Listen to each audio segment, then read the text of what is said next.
In the heart of a vast and rugged land, where mountains pierce the sky and valleys drop into mist, a network of roads was built without the use of wheels. No carts rolled on them, no beasts pulled loads along their paths. Yet these roads carried an empire. They stretched across deserts, climbed icy peaks, and crossed deep gorges. They linked villages, cities, and sacred sites. They were built by hands, not machines. They were used by runners, not riders. This was the road system of the Andes, engineered not with wheels, but with will. Few people today know how such a system came to be. Fewer still understand how it held an empire together. It was not built in a day. It was not built by one man. It was shaped by necessity, by vision, by labor, and by time. It was built by the Inka, the people who ruled the longest road network in the pre-Columbian Americas, and they did it without the wheel. This is the story of those roads, not of their ruins, but of their rise, not of their end, but of their making. It is the story of how a civilization moved people, messages, and power across thousands of miles without the wheel. The Andes stretch like a spine along the western edge of South America. They run from the northern tip of modern-day Colombia to the southern tip of Chile. This range is one of the longest mountain chains in the world. It is also one of the tallest. Peaks rise more than 6,000 meters above sea level. Snow covers them year-round. Between the peaks are deep valleys, fast rivers, and steep slopes. The land changes fast.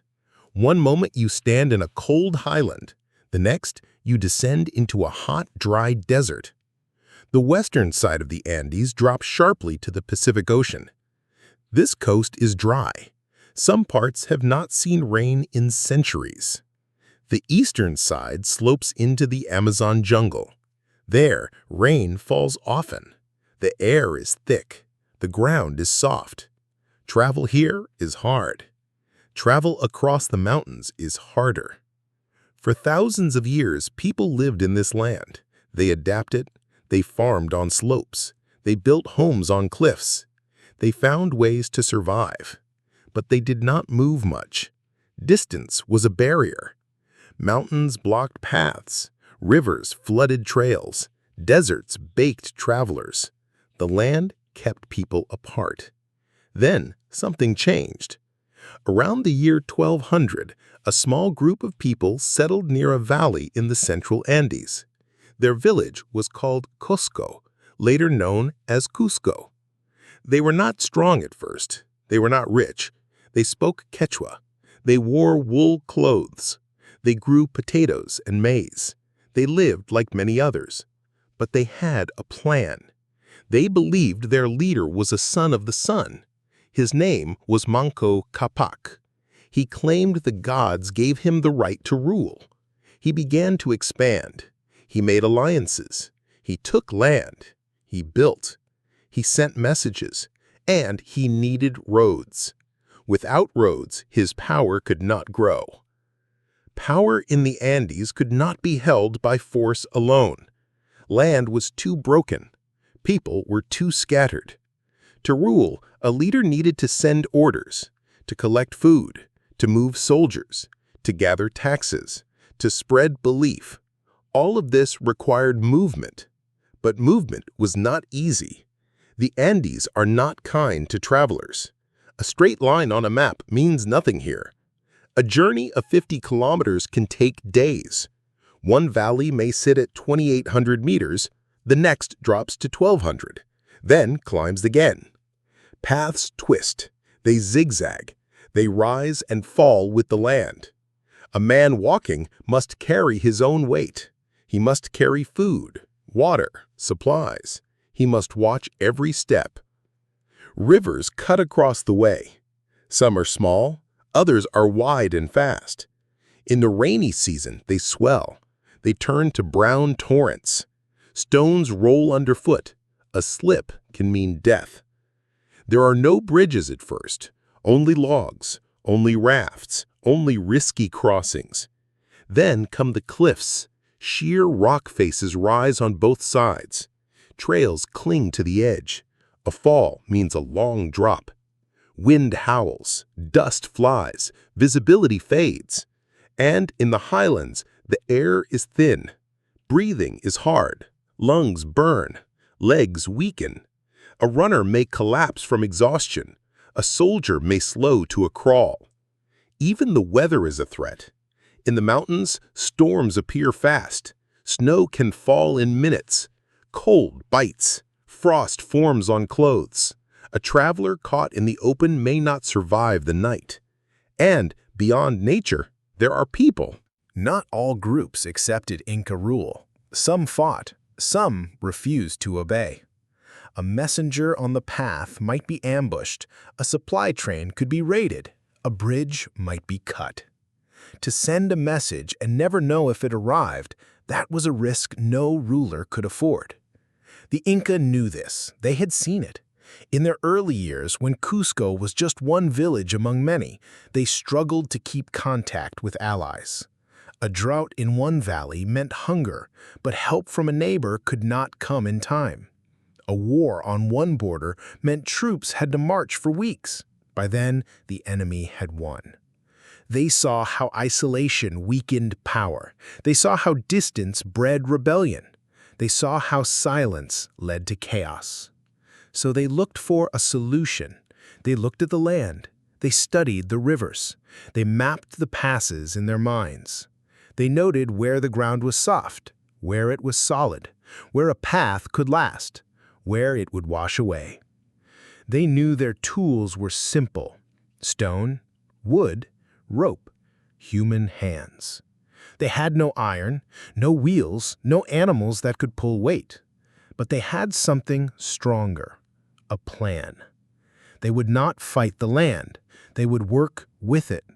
They would not bring the wheel to the mountain. They would bring the mountain to order. And so they turned to roads. But not roads as others might think of them. These were not for carts, not for wheels. The idea of a rolling vehicle had never taken root in the Andes. The only wheeled objects found in ancient graves were toys, small clay animals with wheels, meant for children, not for work. The Inca did not lack the idea of the wheel. They lacked the need, because the land made the wheel useless.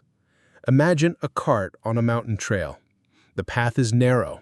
It is made of loose rock. It drops sharply on one side. It climbs at a steep angle. A cart would tip.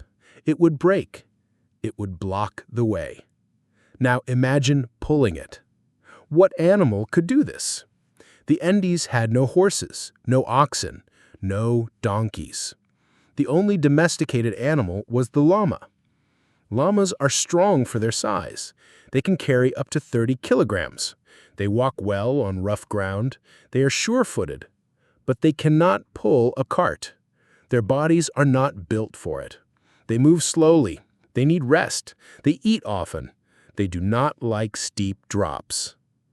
A llama train could carry goods, but it could not move fast. It could not carry armies. It could not deliver urgent messages. So, the Inca did not waste time on wheels. They turned to feet. Human feet. A person can climb where no cart can go. A runner can move fast on narrow paths. A porter can carry loads up steps carved into stone. A traveler can cross a rope bridge that would collapse under a cart. Feet were the best tool. And so the Inca built for feet. They would create a system where movement was certain, where messages arrived, where armies could march, where the emperor's word was law, even in the farthest village. This was not just about travel. It was about control. It was about unity. It was about empire. The earliest roads were not built by the Inca alone. They started as trails, old paths worn by time, made by animals, by hunters, by farmers, by traders. For thousands of years, people moved through the Andes. They followed game, they traded goods, They visited relatives. They made pilgrimages. These paths were not planned. They were natural. They took the easiest route. They avoided the worst slopes. They used river crossings where the water was shallow. The Inca did not ignore these paths. They used them, but they improved them. They widened them. They cleared stones. They filled holes. They built steps where the ground rose too fast. On steep hillsides, they carved staircases. Each step was made of stone. They fit together without mortar. They stayed in place for centuries. They built retaining walls, tall stone walls that held back soil. Without them, rain would wash the path away. The road would vanish. They placed markers, tall stones, piles of rock, wooden posts. These showed the way in fog, in snow, in darkness. They built small shelters, not for sleep, for rest, for cover from rain. These early roads were not long, maybe a few kilometers. They linked Cusco to nearby fields, to water sources, to small villages. But they were the start. They proved that better paths meant better control. A messenger could now reach a village in half a day, not a full one. A warning about raiders could be sent fast. A call for help could be answered. Food could be moved during drought. A village with extra maize could send it to one with none. The state could collect surplus and store it.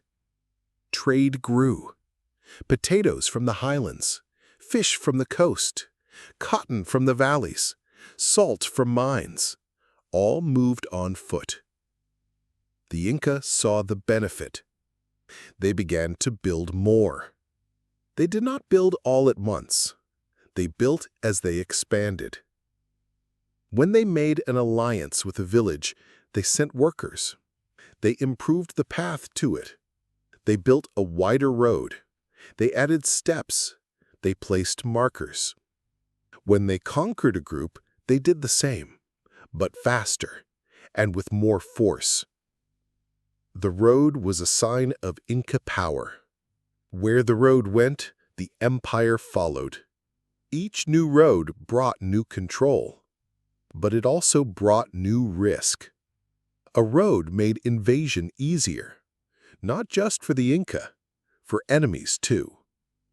So they built with defense in mind.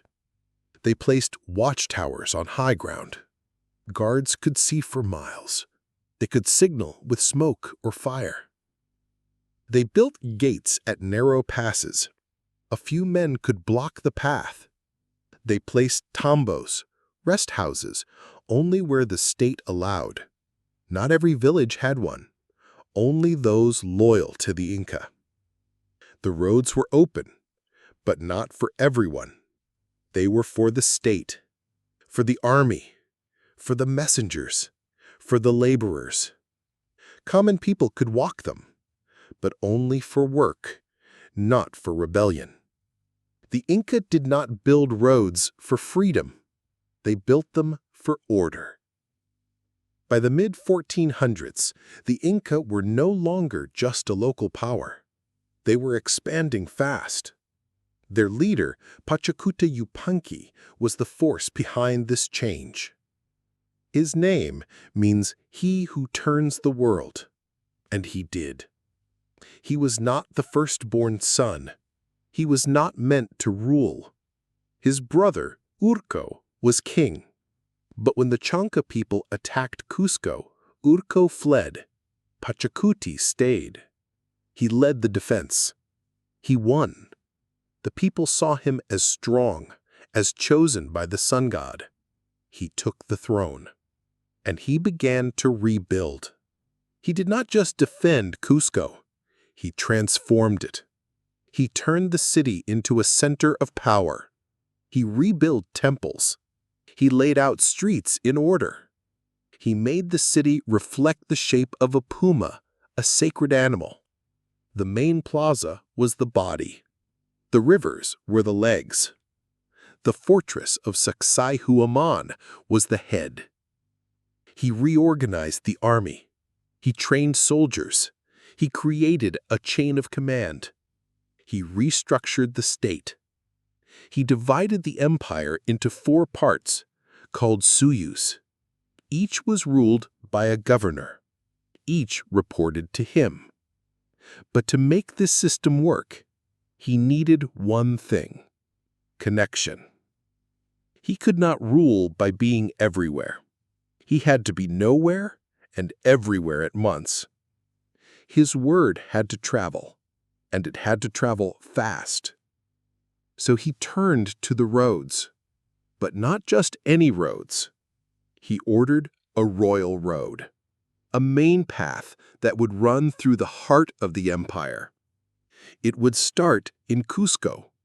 It would carry the quipus that recorded the empire's wealth. It would carry the aklas, chosen women sent to temples in distant lands. It would carry the dead. Nobles were buried in their home villages. Their bodies were carried back on litters. This road was not just a path. It was a spine. The empire would grow around it. Pachacuti did not walk it. He did not oversee every stone. He sent others. He sent engineers, men who knew the land, who could plan a route, who could calculate slopes, who could find water sources. He sent soldiers to clear the way, to protect workers, to enforce orders. He sent messengers to carry his commands, to check progress, to report back. He gave them one order: build a road from Cusco to the edge of the world. They began. They started with the easiest sections, near Cusco, where the ground was stable, where labor was close. Then they moved outward, north into the highlands, south into the cold plains, west into the desert, east into the jungle. Each step was a challenge, but each step was a victory. The road grew, and with it, the empire. Pachacuti died before it was complete, but his son, Inka, continued his work. He expanded the empire further. He sent the road into new lands. He added branches. He built more tambos. He trained more chasquis. The system became real. It was not magic. It was method. It was planning. It was power. And it all started with a simple idea. To rule the Andes, you do not need wheels. You need roads, and feet, and will. The Inca road system was not one road, it was many. A web of paths that covered the empire. At its core were 2 great routes. These were the backbones of the network. The first ran through the highlands. It followed the spine of the Andes. It climbed over mountain passes. It wound through deep valleys. It crossed high plateaus where the air was thin. This road linked the most important cities of the empire: Cusco, Bisac, Ollantaytambo, Huarochirí, Cajamarca, Quito. It passed sacred sites, fortresses, storehouses, administrative centers. This was the Capacnan, the royal road. It was not paved like Roman roads. It was not straight like modern highways. It followed the shape of the land. But it was built with care. In places, it was 6 meters wide. In others, just 1. It could carry a line of soldiers, or a group of porters, or a single chasqui runner. It was not for carts. It was for people. The second main route ran along the coast. It stretched from the northern edge of the empire to the south. It passed through deserts, some of the driest places on earth. It crossed dry riverbeds. It skirted cliffs. It linked fishing villages where people lived on shellfish and seaweed. It connected farming towns where cotton and maize grew in narrow strips of green. This coastal road moved goods, dried fish, salt, seaweed, shells, llama wool from the highlands. It carried tribute to the state. It brought news from the sea. These two roads did not run alone. They had branches, hundreds of them.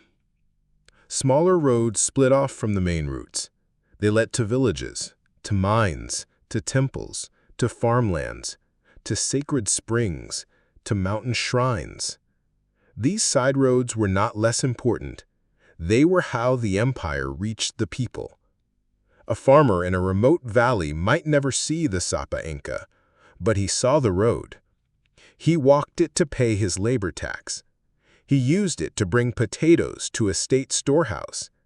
He followed it to attend a ceremony. The network spread like roots through soil. It did not cover every inch of land, but it touched every part of the empire. The roads changed with the land. In the highlands, they were narrow. They had steps. They were paved with flat stones. Workers cut the rock by hand. They shaped each piece to fit. No mortar was used. The stones stayed in place because they were placed right. On steep slopes, the steps were deep. A traveler had to climb slowly, but the path did not erode. The stones held. In the lower rounds, the roads were wider. They were made of packed earth. Workers beat the earth with wooden tools. They added gravel. They drained water with ditches on the sides. In deserts, there were no stones to pave the road, so the Inca lined it with small rocks. These markers showed the way when sand blew. They were placed in pairs, one on each side. They stretched for kilometers. A traveler could follow them like a thread. In the jungle, the ground was soft. Rain turned it to mud, so the Inca raised the road. They built it on a base of stone and gravel. They added logs to keep it firm. They dug ditches to carry water away. The roads were not the same everywhere, but they had one rule. They had to last. The Inca did not use maps. They had no paper, no writing, but they knew the land. They used memory. Leaders and engineers memorized the routes. They passed the knowledge to the next generation. They used markers, tall stones, piles of rock, wooden posts. These stood at crossroads, at river crossings, at borders. They built towers. On high hills, guards stood in them. They watched the road. They used fire or smoke to send signals. They built rest houses, tambos, every few kilometers. They were small, but they were placed with care. They trained runners, chasquis, to carry messages. These men knew the paths by heart. They could run in the dark, in the rain, in the snow. The Inca built for use, not for show. They did not carve statues along the roads. They did not build grand gates. They did not write names in stone. They built what worked, and what worked held the empire together. Building without machines. The Inca had no iron, no steel, no wheels, no animals that could pull heavy loads, no pulleys, no cranes, no machines of any kind. They built with what they had: stone, wood, rope, water, fire, human hands. They used tools made of bronze or hard stone, hammers, chisels, picks. These were not sharp like modern tools, but they were strong. Workers shaped stone by hitting it. They used harder rocks to chip away at softer ones. They smoothed surfaces with sand and water. In the mountains, they cut stone from quarries. They did not blast. They did not drill. They used fire and water. They lit fires on the rock face. The stone heated, Then they poured cold water on it. The rock cracked. Workers broke it into pieces. They moved the stones by hand or with logs. They rolled them on wooden beams. They pulled them with ropes. No animals helped, only people. On steep slopes, they carved steps directly into the rock, thousands of them. Each step was about 20 to 30 centimeters high, just right for walking. They built retaining walls, tall stone walls that held back soil. Without them, rain would wash the road away. The walls stopped the earth from sliding. They built drainage, small ditches on the sides of the road. They placed stones to guide water. They made culverts, tunnels under the path so water could flow through. They prevented erosion. They made the road last. In rivers, they built bridges. Some were made of wood, logs laid across stones, supported by wooden frames. But the most famous were rope bridges.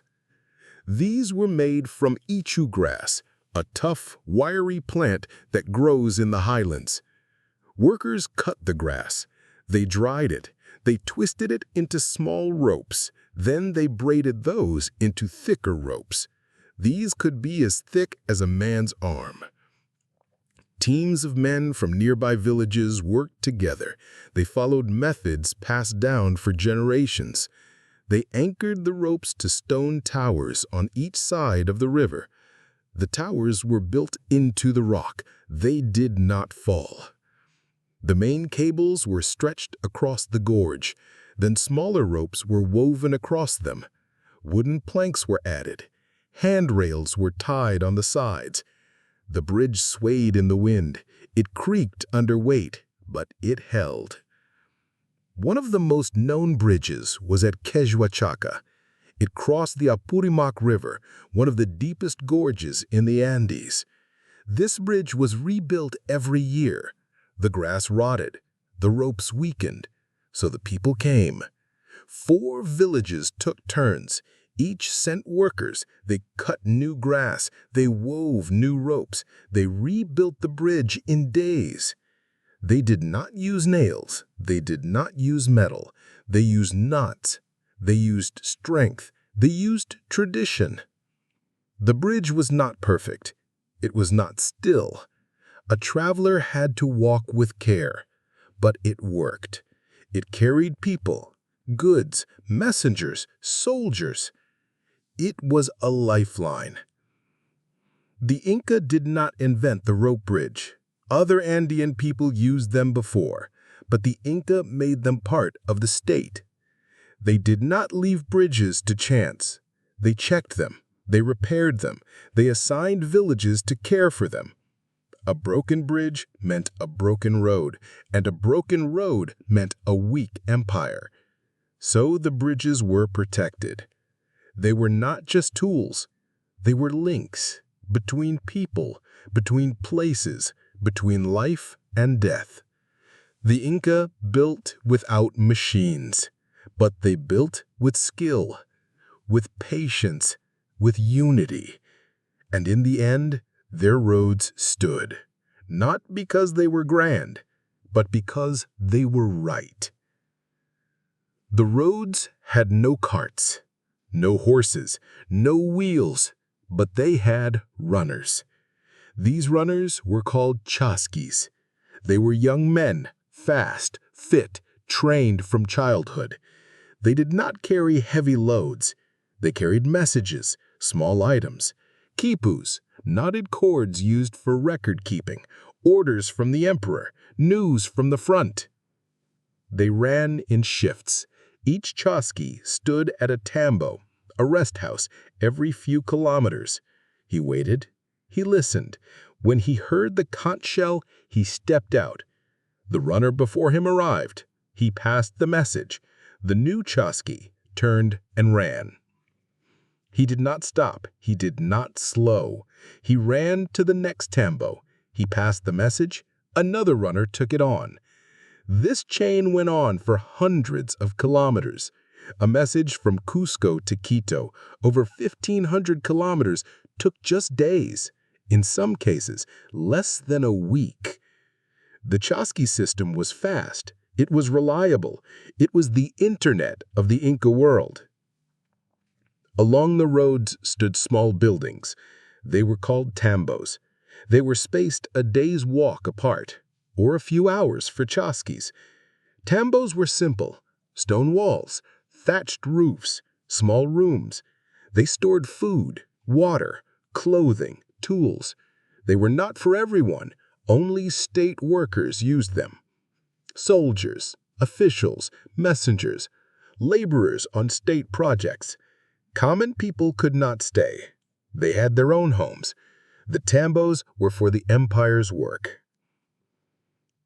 Each tambo had a caretaker, often a woman. She kept the supplies, she cooked, she cleaned, she reported to local leaders. The tambos made long travel possible. A runner could rest, a soldier could eat, a messenger could stay dry in the rain. They were small, but they were vital. The Inca faced many problems. The land was their biggest enemy.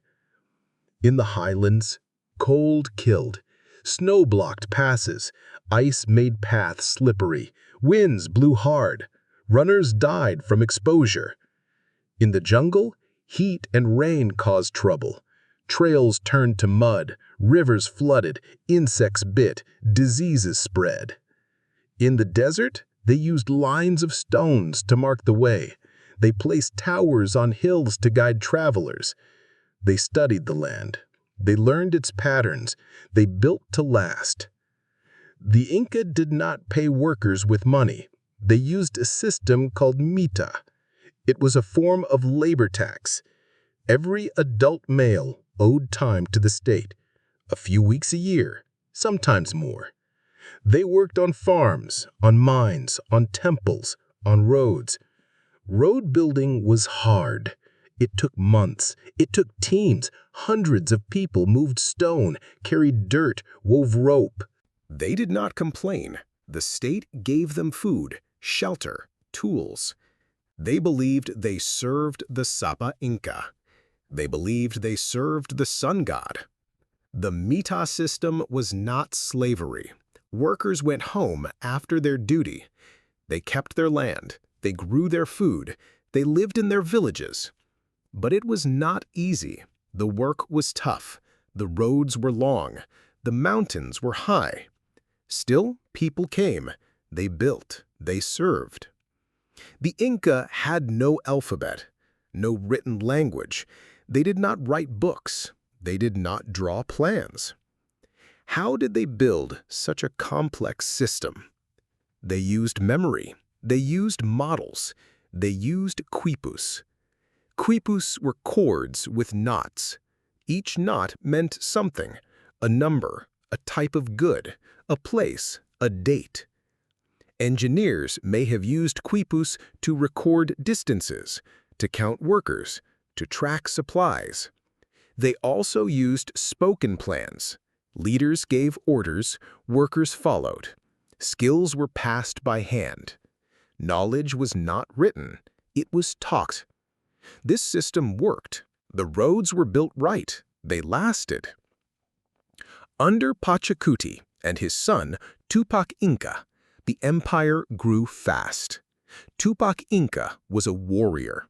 He led armies north. He conquered lands in modern-day Ecuador. He sent roads with his troops. He went south, too, into modern-day Chile and Argentina. He built roads as he went.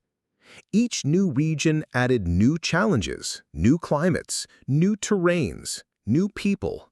The Inca adapted. In the north, they built on volcanic soil.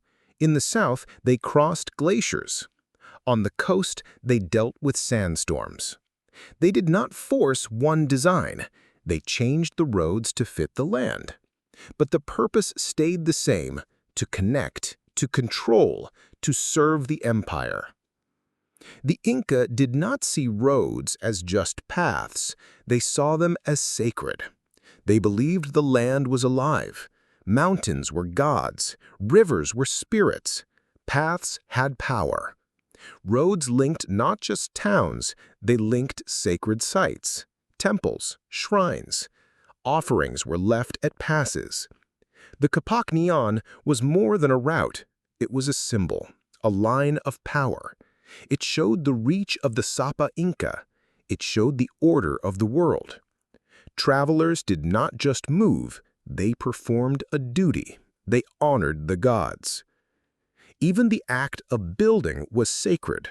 Workers sang, they made offerings, they asked for protection. The roads were not just stone and earth, they were part of the spiritual world. Some people ask, why didn't the Inca use the wheel? They knew of the wheel.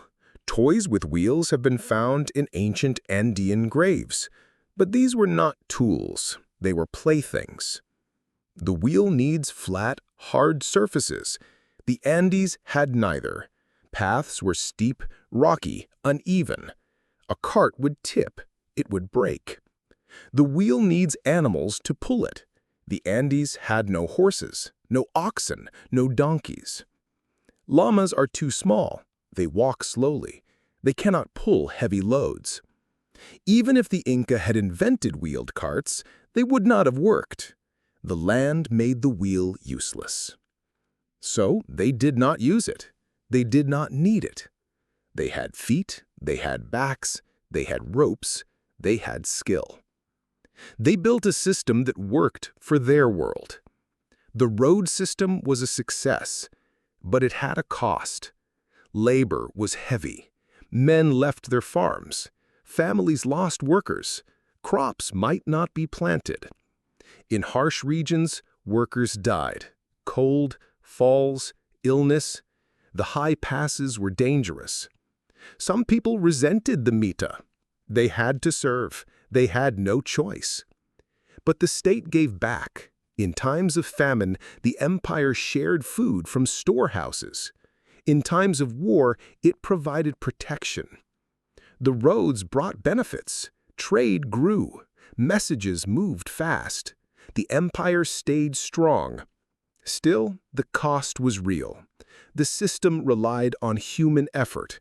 It was not kind to the weak. Women did not run the roads, but they played a part. They wove the clothes for runners. They made the ropes for bridges. They cooked in the tambos. They cared for the sick. Some women served as aklas, chosen women. They worked in temples. They made cloth for the elite. They helped in state ceremonies. They did not build the roads, but they supported those who did.